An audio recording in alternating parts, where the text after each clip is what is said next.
Bonjour à toutes et à tous, c'est Stéphane pour la chaîne Foilier, je vous remercie de me retrouver chez moi et donc chez vous. Aujourd'hui on va juste faire un vlog, je vais simplement parler avec vous un tout petit peu à cœur ouvert. La première des choses que j'aimerais vous dire, c'est qu'à l'heure à laquelle je vous parle, la dernière vidéo sur le printemps républicain est en ligne, ça y est. Donc je sais qu'on est le 20 avril, j'avais prévu de sortir toutes les vidéos le 15, elle était prête, elle était complètement prête à sortir le 15. Mais vous l'avez vu il y a 2 jours, j'avais des choses plus importantes à régler pour me protéger tout simplement. Et donc, la vidéo est sortie. Cette vidéo sur le printemps républicain, elle est sur le thème du positionnement du printemps républicain sur la question du voile, mais pas que, loin de là. Sinon, ça n'aurait pas vraiment valu le coup un mois de travail exclusivement sur ce sujet-là. Et bien en fait, je profite de la sortie de cet épisode qui sort exactement à la même heure, donc voilà, peut-être que vous aurez vu l'épisode avant de voir ce vlog, peut-être que vous verrez le vlog avant, ça n'a pas d'importance, mais ça me permet de pouvoir vous raconter un tout petit peu ce qui se passe avec cette série sur le printemps républicain. Déjà, c'est une série qui m'a ouvert des portes. Depuis le début, depuis les épisodes sur Sophia Aram et sur Florence Bergeau-Blacquelaire, j'ai été contacté par des personnalités politiques, par des personnalités médiatiques qui s'intéressent énormément à ces travaux. Et donc, j'ai réalisé que j'avais un petit peu plus de pression et d'attente que ce que j'imaginais sur les épaules à ce sujet-là. Chaque épisode sur le printemps républicain fait plus de 10 000 vues, alors que la chaîne a moins de 9 000 vues, ce qui est un excellent score. Elle est vue plus que je n'ai de nombre d'abonnés, donc j'en suis absolument ravi. Et donc, l'occasion pour moi de vous expliquer un tout petit peu le processus de création, d'autant que cet épisode sur le printemps républicain est l'épisode qui m'a posé le plus de difficultés sur un point précis, la fabrication de l'épisode, alors que ça ne m'en pose absolument jamais pour les autres épisodes. Il était spécifique. Et à l'inverse, ce qui m'est difficile dans la plupart des épisodes m'a été facile cette fois-ci. J'aimerais vous en parler, je trouve ça intéressant. Évidemment, je ne peux pas m'empêcher de commencer cet épisode en saluant mon ami Thomas. Un grand merci. Thomas est quelqu'un qui m'accompagne sur cette chaîne, vous ne le voyez jamais, je parle assez peu de lui, qui est très critique de mes prises de position. C'est l'une des personnes qui m'a fait comprendre que sur la question sur mes vidéos transphobes, que j'étais complètement à côté de la plaque, qu'il fallait absolument que je réagisse rapidement, etc. Et quand je lui ai raconté un petit peu cette idée de faire des vidéos sur le printemps républicain, il l'a vu avec à la fois un peu de circonspection, comme à son habitude, mais aussi avec pas mal d'encouragement. Et un jour, il m'a dit, mais en fait, ce qui serait intéressant que tu fasses, ce serait que tu parles des prises d'opposition des membres du printemps républicain au sujet de certains sujets sociaux, plutôt que de vouloir explorer absolument leurs pensées, d'aller lire Franc-Tireur, d'aller lire Charlie Hebdo, etc. Est-ce que ce ne serait pas intéressant de voir comment en fait ils se sont positionnés sur certains événements sociaux et d'essayer d'en tirer une sorte de conclusion presque sociologique? Je n'ai pas cette prétention, mais vous voyez l'idée. Et c'est encore une fois, quand Thomas me parle, un conseil absolument formidable. Et donc, ça m'a facilité une partie de la tâche. Je voulais sortir 12 épisodes sur le printemps républicain, j'avais une vague idée de ce que je voulais faire, et puis d'un seul coup, je me suis dit, mais en fait, ça devient facile. C'est-à-dire que mon fil directeur est simple. Il y a eu différents événements de société qui ont été marquants, qui ont complètement divisé les Français, et qui se prétend de gauche, et a le pouvoir d'influencer du coup une partie de la gauche française sur ses prises de position. Le printemps républicain, c'est très intéressant. Et ça m'a permis de réaliser aussi quelque chose, c'est que la critique d'une idée, la critique d'un concept est toujours effectivement très intéressante à faire, mais elle l'est d'autant plus quand on ancre cette idée dans le réel.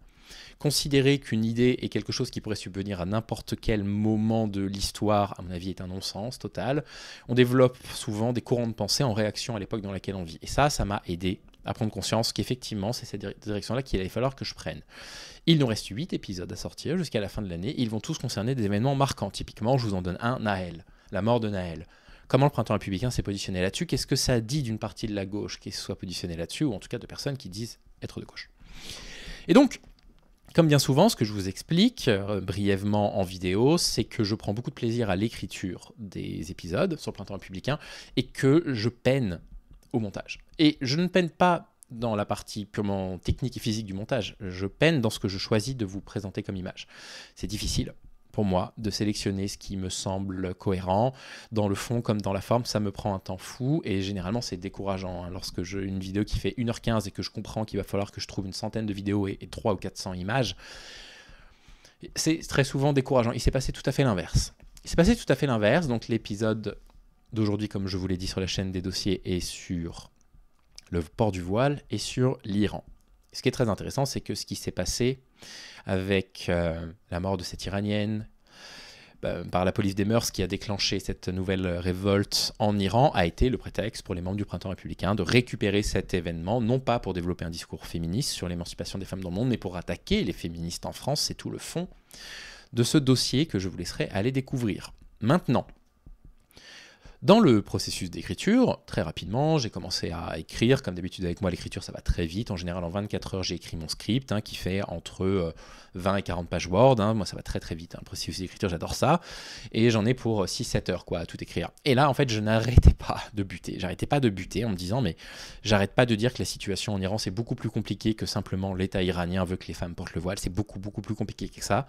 Et donc, à chaque fois que je disais, il simplifie la situation en Iran, j'étais face à un mur en me disant, mais oui, mais en fait, quand est-ce que je présente finalement la situation en Iran? Qu'est-ce qui fait que ce qui se passe en Iran est particulièrement exceptionnel? Qu'est-ce qui fait que l'histoire de ce pays, il y a très très peu de pays qui peuvent se targuer d'avoir eu en un siècle une histoire aussi complexe, faite de révolutions, faite de révoltes, faite de coups d'État militaires, faite de coups d'État politiques, d'ingérences diplomatiques, etc. Mis à part l'Afghanistan, je ne suis pas certain qu'il y ait beaucoup de pays qui aient eu une histoire, une instabilité interne aussi profonde que l'Iran. Avec ces mouvements de yo-yo permanents entre une volonté de s'occidentaliser et de se libéraliser, et ensuite un repli sur soi, un repli sur des valeurs très très attribuées au clergé islamique, etc. Bref, vous comprenez l'idée. Et donc, au bout d'un moment, j'ai dû me dire... peut-être que ce qu'il vaut mieux, c'est que je me contente de 5 ou 6 exemples de prise de position des membres du printemps républicain au sujet de ce qui se passe en Iran pour faire des déductions sur ce qui se passe en France au sujet des musulmanes qui voudraient porter le voile en France et qui ont des difficultés à le porter dans l'espace public. Et ça a tout réorganisé. C'est-à-dire qu'il a fallu que je commence par faire une cartographie de l'histoire de l'Iran en 100 ans, sur 100 ans, qui ne dépasse pas les 15 minutes. Autant vous dire que c'était compliqué. Heureusement, la page Wikipédia est particulièrement bien développée. Ça m'a donné un nombre de sources incalculable pour pouvoir écrire ça, mais ça m'a repris du temps. Et puis derrière, je me suis de nouveau retrouvé dans une impasse. Parce que je trouvais que les prises de position du printemps républicain au sujet de l'Iran spécifiquement étaient tellement redondantes. On avait l'impression d'entendre systématiquement la même chose, encore et encore et encore, que j'ai fini par me dire, mais ça n'a pas d'intérêt en fait ce que j'écris. Je ne vais pas faire 25 minutes d'analyse finalement des mêmes articles, des mêmes tweets, des mêmes interventions télévisées et à la radio. Et donc, il a fallu que je réenvisage encore l'écriture de cet épisode, tant et si bien que cet épisode que j'ai commencé à écrire le 16 mars, c'est-à-dire le lendemain du jour où j'ai partagé la précédente vidéo sur le printemps républicain, j'en ai terminé l'écriture le 9 avril. Je n'ai jamais eu autant de difficultés à écrire un épisode. Ça n'a jamais été aussi difficile pour moi d'écrire un épisode dans lequel j'ai autant envie de donner de l'information, de vous montrer toutes les prises de position de tous les membres du printemps républicain, tellement elles sont toutes intéressantes, tellement elles ont toutes quelque chose à dire, et tellement en fait j'ai été obligé de me caler, vous savez, sur cette expression qu'on utilise en musique, less is more, moins tu en fais et mieux finalement ça passe. Et il a fallu que je trouve ce mélange subtil entre un épisode qui est clairement divisé en 2 parties. Une première partie où j'essaye de raconter ce qui s'est passé sur les 100 dernières années en Iran, et déjà ça c'est tout à fait discutable. C'est-à-dire, déjà vouloir commencer à raconter l'histoire d'un pays en commençant à la fin du XXe siècle, déjà ça c'est discutable, parce que c'est déjà un cadrage qui dit quelque chose, où on va considérer que l'histoire de l'Iran commence à un moment, et comme si elle n'était pas la continuité d'un pays qui a une richesse absolument hallucinante. L'histoire de l'Iran est l'une des choses les plus complexes et les plus belles et les plus intéressantes à voir, à tel point que quand j'ai commencé à m'intéresser à ce pays il y a plusieurs années maintenant, je me suis acheté la première version traduite du Shahnameh, qui est une sorte d'ouvrage, une sorte des 1001 nuits, qui raconte tellement de choses sur le folklore iranien, mais aussi sur leurs craintes, etc., etc. Et donc voilà, ça a été un processus d'écriture qui a été très très dur, et donc je m'étais dit, jamais ça sortira le 15. Et bien, figurez-vous que, bah si, en fait, l'épisode, il était en ligne le 11. Finalement, le montage s'est fait avec une facilité, parce que, pour une fois, la recherche d'illustration en particulier sur la première partie sur l'histoire de l'Iran a été un tel plaisir pour moi. Ça a été évidemment très difficile de les trouver, parce que vous tapez histoire de l'Iran, vous n'avez pas toutes les vidéos qui apparaissent sur YouTube bien évidemment, mais quel plaisir d'aller chercher ces illustrations historiques, et quel plaisir d'avoir appris quelques petites techniques de montage pour les mettre un petit peu mieux en avant, et du coup ça a été très fluide. Et je suis assez content finalement de cet épisode. Je ne suis pas sûr que ce soit mon meilleur épisode pour l'instant. Mon épisode qui est le plus intéressant dans le fond comme dans la forme, c'est celui sur la Corée du Sud, malgré donc le tout premier de la chaîne des dossiers, malgré ses imperfections absolument évidentes, malgré ses critiques sur tous les passages clignotants qui m'avaient fait remonter. Vous l'avez vu que ça a disparu des montages de la chaîne des dossiers. Et l'épisode sur Arthur, je l'avais trouvé très très costaud aussi, en particulier la deuxième partie avec toute cette analyse critique. Non, mais les deux parties même, mais malheureusement, ils sont plus disponibles pour les raisons que vous connaissez. Mais malgré tout, je trouve que voilà, c'est en bonne voie. Je suis en train de trouver mon style de montage également. C'était pas facile parce que je découvre le plaisir de monter. Moi, quand je fais des vidéos avec vous, elles sont peu montées. Elles sont montées quand je bafouille, quand je suis interrompu par Safran, quand je suis interrompu par Mini Pouce. Enfin bon, vous voyez les trucs. Quand j'ai une interruption, voilà, je fais un petit montage. C'est pas bien compliqué. Je vais sur Vegas, je raccorde les deux parties que j'ai segmentées. Bon, c'est pas bien évident. Donc là, je suis en train de trouver aussi le montage, et surtout ça me donne beaucoup d'espoir pour la suite parce que je suis en train de réaliser, je sais pas si cet épisode va marcher, je le verrai bien dans les prochaines heures, mais si jamais ça fonctionne, ça va aussi me montrer que je suis assez libre en fait. Je suis assez libre, et c'est pas parce que j'ai décidé de parler spécifiquement du printemps républicain sous un certain angle que je suis tenu de le faire jusqu'au bout et de tenir cet angle. La preuve en est, je change d'angle.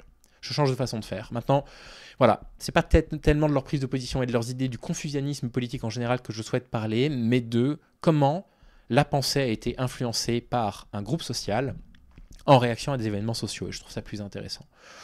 Après, vous me connaissez, c'est tout à fait possible que je change de concept encore, mais je voulais prendre 10 minutes pour vous en parler, pour vous parler de ce processus de création qui a été très intéressant pour moi, qui m'a montré aussi que je pouvais buter sur l'écriture. J'ai eu quelques jours de page blanche. J'ai eu quelques jours vraiment où j'étais impressionné en me disant, mais je ne sais pas, je sais plus par quel bout prendre, en fait, ce truc-là. Je ne sais plus comment raconter ce que j'ai envie de raconter, je ne sais même plus exactement ce que j'ai envie de raconter. C'est en train de devenir flou, c'est en train de devenir imprécis dans ma tête. Je ne suis pas sûr que ça ce soit intéressant à dire, etc. C'est assez intéressant que j'ai été confronté à des difficultés dans le début de la création, à savoir l'écriture de l'épisode. Et je suis assez impatient de continuer cette série cette année et puis ensuite de pouvoir reprendre sur la chaîne des dossiers, de parler de choses et d'autres, comme je le fais de temps en temps avec les mini-dossiers. Ça me fait toujours plaisir de faire ça.